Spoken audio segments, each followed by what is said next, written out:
Olá, no programa de hoje o Partido da Causa Operária na disputa pela Prefeitura de BH. O mundo político dá sequência à série com os candidatos, em que abordamos as principais plataformas de campanha e os desafios urbanos que impactam o cotidiano da população. E nesta quarta-feira está conosco a professora Lourdes Francisco, candidata do PCO ao comando da capital. A entrevista terá 21 minutos contados a partir de agora. Bem-vinda, Lourdes. Prazer recebê-la. Olá.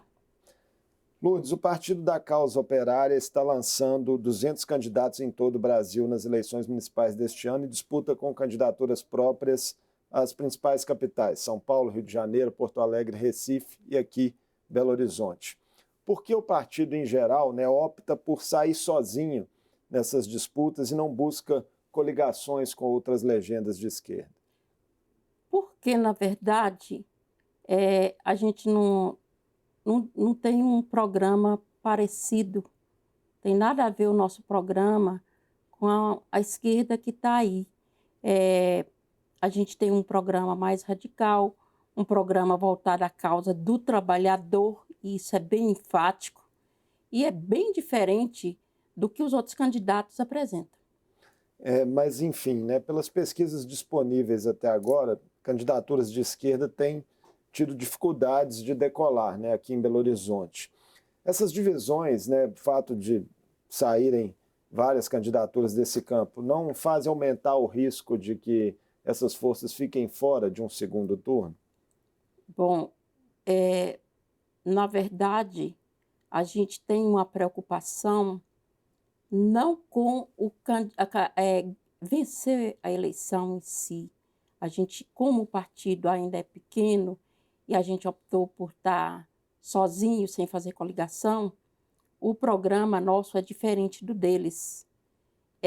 Quando você fala que a esquerda está com dificuldade, é porque a esquerda ela está meio confusa com os acontecimentos últimos. A gente está vendo a esquerda voltada muito para uma pauta que não é a da esquerda. A que você se refere exatamente? Eu me refiro principalmente às questões que a esquerda deveria defender, como liberdade de expressão, como não confiar em instituições burguesas, e a esquerda está voltada para isso, infelizmente. E o PCO não tem essas ilusões políticas. Se o PCO aparentemente não pensa que tem chances de vencer as eleições, por que disputar o jogo político? Nós disputamos porque a gente ainda está fazendo um trabalho, o partido está crescendo, e a gente está fazendo um trabalho de conscientização da população sobre um programa que não é muito invisibilizado em todos os meios de comunicação, que é o programa do PCO. É um programa que muita gente não acredita nele por enquanto, principalmente os meios de comunicação de massa não nos dão visibilidade para a gente falar isso, porque é um programa que está centrado na causa do trabalhador, onde que a gente sabe que o imperialismo é contra o trabalhador, o sistema que existe, o capitalismo, é contra o trabalhador, então eles nunca vão nos aceitar da maneira que a gente faz a pregação e a conscientização e mostra a realidade que existe. Então, não existe uma aceitação para isso. Então, a gente tem batido nessa tecla que devemos sim andar sozinho, mas com consciência e com coerência. Agora, o PCO já vem de várias disputas aí majoritárias aqui em Minas e os resultados aparentemente não evoluem. A senhora mesmo foi candidata em 2022 ao governo de Minas, teve apenas 2.000 votos. Ainda assim, vale a pena seguir Valeu essa a pena porque foi uma projeção. A gente até não acreditava que ia ter uma projeção, e teve. Apesar da gente ter tido 2.000 votos, o programa ficou mais conhecido. Então, quando terminou a eleição, eu pensei, poxa vida, será que nós conseguimos atingir algum objetivo? Pelo negócio do eleitorado, não. Foi pouca votação. Mas pelo conhecimento das nossas propostas, eu vi, porque eu fiquei conhecida em vários lugares por causa das propostas. Falando desse programa, né? A Uhum. mobilidade urbana está entre os temas que mais preocupam a população de Belo Horizonte. No plano que vocês apresentaram ao TSE, que é ali um programa, né, de eixos gerais, que é válido para todo o país, o serviço de transporte público seria totalmente estatizado. É isso que prevê lá. Como isso seria viabilizado financeiramente, Lourdes? O passe livre estaria no radar de vocês? Em que modelo, digamos Sim, assim? a passagem seria totalmente gratuita Para para a todo mundo? população. E o pessoal às vezes pergunta, a preocupação maior é de onde vem o recurso. Nós temos um projeto e a gente está falando muito dele, que é o problema da dívida pública. Nós não pagaríamos mais a dívida pública. A gente faria uma conversa, um, um debate com o governador de Minas e com o presidente da República, que é o Lula, para a gente não pagar mais a dívida pública. É difícil de conciliar? É. Mas o que acontece? Se não tiver basta nesses bancos aí que estão tirando o sangue do trabalhador em impostos e não dando nada em troca, não tem como desenvolver o país, não tem como industrializar. É 60% do arrecadado que o trabalhador paga, vai todos para os bancos e 40% não dá para arcar com despesa Mas nenhuma. Belo Horizonte não é uma cidade muito endividada, está entre as capitais com menor endividamento do país. A dívida pública grande que existe é no governo de Minas. Será Sim, que... mas como Belo Horizonte é um polo, tem uma classe trabalhadora enorme, serviços e tudo mais, essa classe trabalhadora também está sendo penalizada.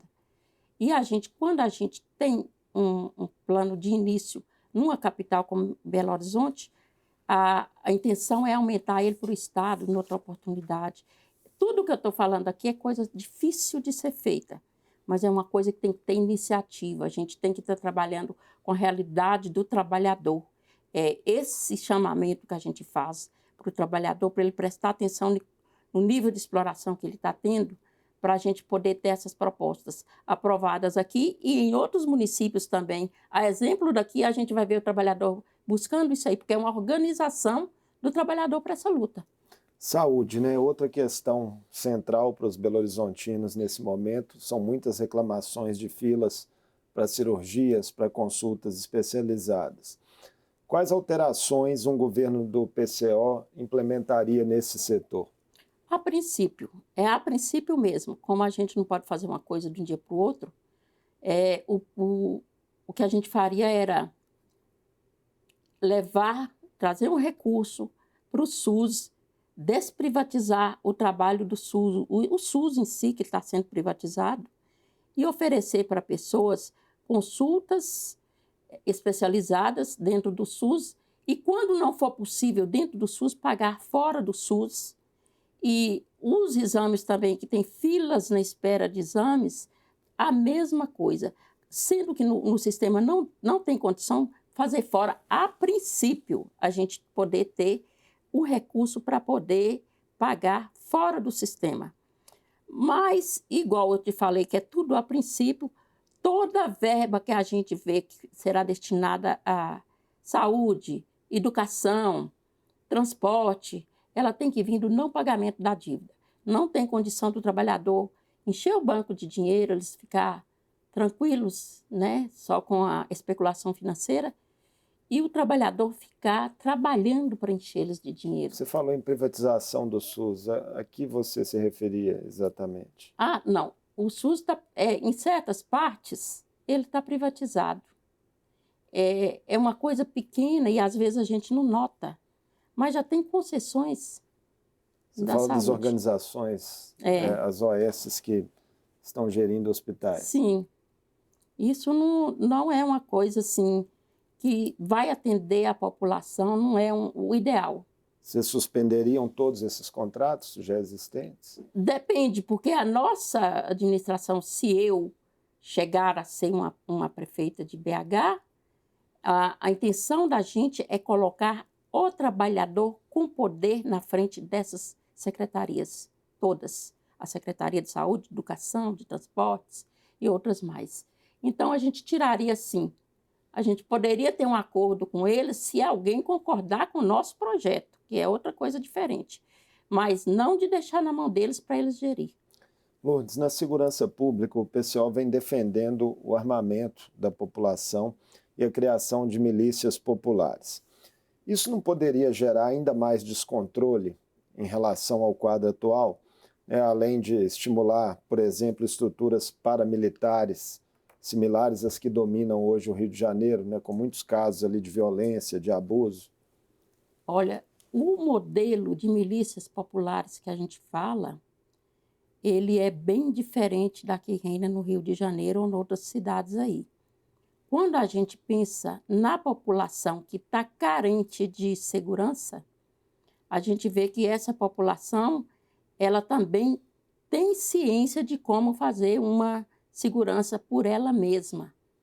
Não é que a gente não prepararia, teria sim formação, até entre os próprios policiais que existem normalmente, que a gente também não é a favor da polícia, mas a gente sabe que os policiais, a gente não tem nada contra eles. Mas A gente vocês sabe que eles extinguiriam a obedecem. polícia militar? As Olha, guardas municipais? quando a enfim. gente fala da polícia militar, não tem condição porque é do É do governo do Estado. exatamente. Mas a extinção, Mas a guarda municipal, a guarda vocês municipal extinguiriam? teria que ser extinta. Ela é extremamente desnecessária e violenta contra o trabalhador, principalmente o trabalhador de rua. Pois é, mas essas milícias, né, populares, imagino que não teriam o apoio da polícia militar, das polícias. Não é que, por enquanto, a gente tem um projeto pequeno, mas o projeto grandioso de conscientização, ele vai levar, enfim, à extinção da polícia militar, porque não é, por enquanto, ele é municipal. Por enquanto, é um pensamento estadual. Por enquanto, a gente quer o fim da Guarda Municipal como no município. Mas esse projeto ele pode atingir a polícia militar depois. Porque o modelo de polícia é militar. E militar já traz aquela ideia de quem é militar. E a doutrinação que eles recebem não é uma doutrinação de lidar com o trabalhador, não é de lidar com as comunidades. Eles não têm essa consciência humana. É humanizar, né?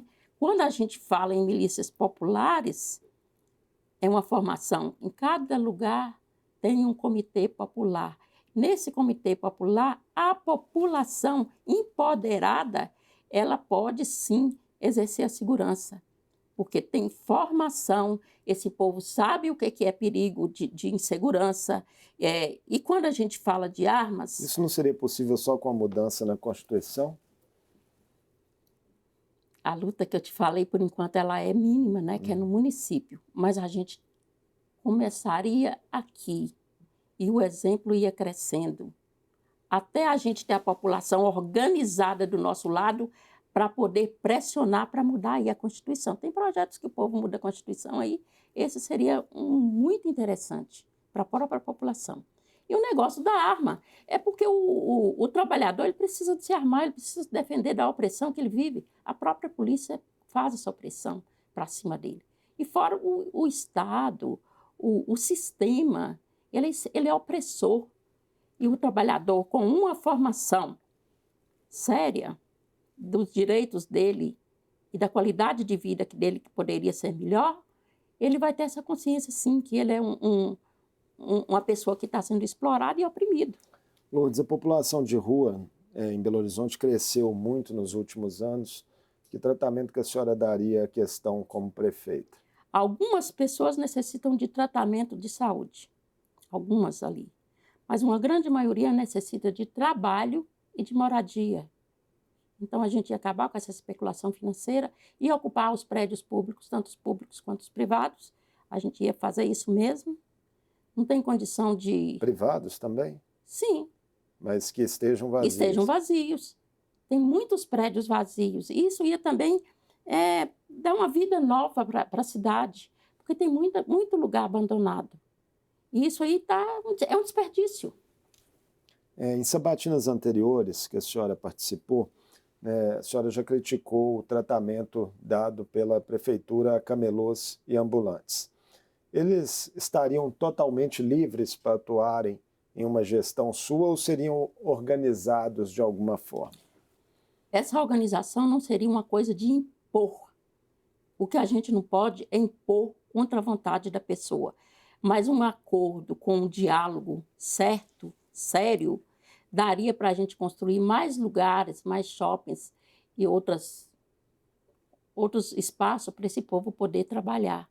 O que não pode é o trabalhador sofrer igual ele sofre quando ele é abordado por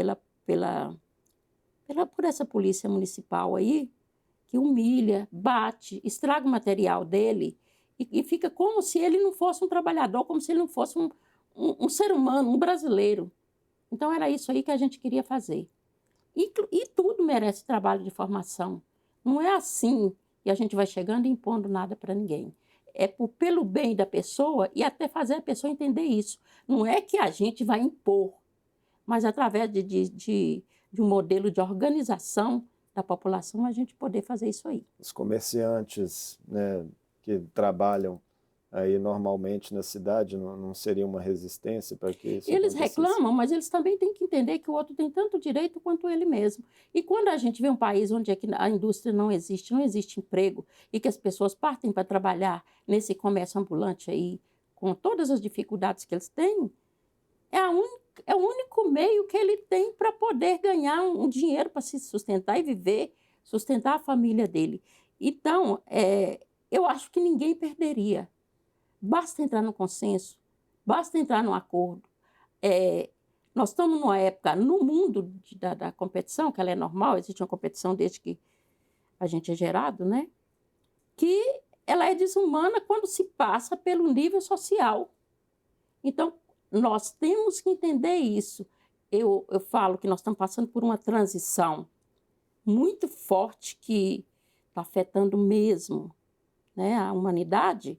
E se a gente não entender que o outro é tão importante que a gente, nós temos um caminho muito triste, que é de perecer. Ninguém vai sobreviver. Porque o que me atinge agora, o que atinge aquele trabalhador de rua, um dia chega no outro. Vai reduzindo o povo. Você está falando de aspectos econômicos, mas tem também mudanças climáticas, né? Belo Horizonte é uma cidade que já sofreu muito com inundações. Sim, e pelo que a gente vê no modelo capitalista pelo mundo, quando a gente vê a geopolítica, nós temos uma crise humana horrorosa.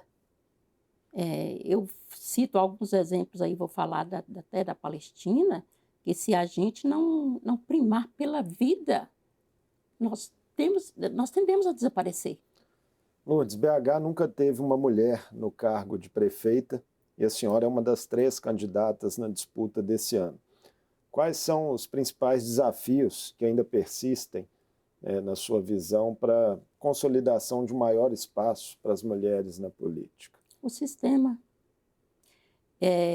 Eu não sou identitária, não sou adepta de dividir grupos.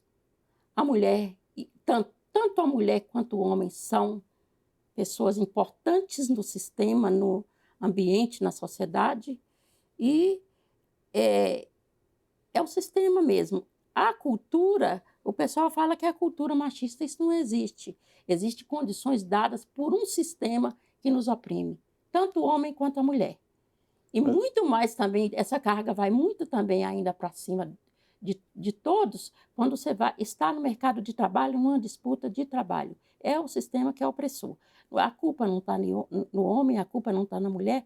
A gente não divide dessa maneira. Mas essas regras para a participação política da mulher, as atuais, né, 30% ali dentro dos partidos, de candidaturas, o que você pensa a respeito? Bom, eu acho que é uma participação ainda pífia, é pouca.